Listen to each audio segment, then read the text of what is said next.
Politics are everywhere, on our phones, TV, and social media. And it's hard not to talk about political issues with our family, friends, and colleagues. But even small, unassuming conversations and healthy debates can end up exploding in our faces and ruining our relationships. So why does talking about politics take us from calm, rational human beings into raging green hulks faster than you can say fake news?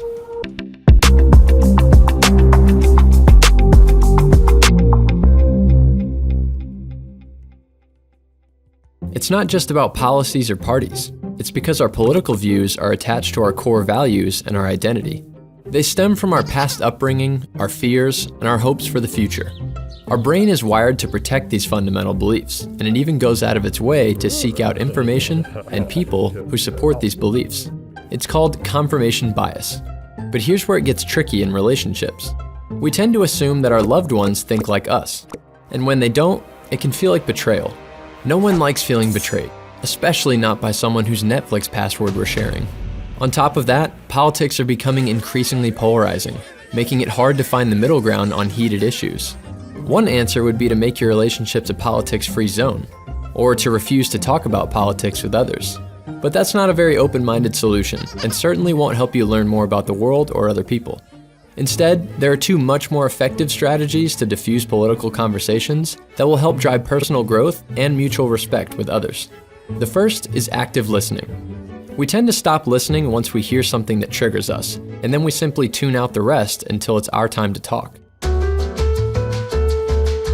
Active listening means focusing wholeheartedly on trying to understand the other person's perspective without trying to change it.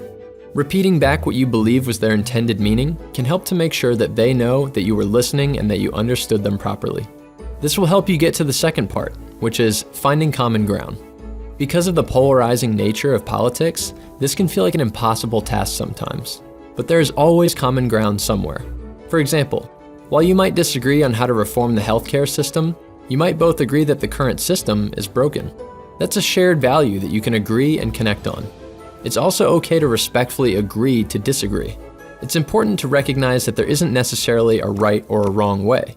It's just a difference of opinion.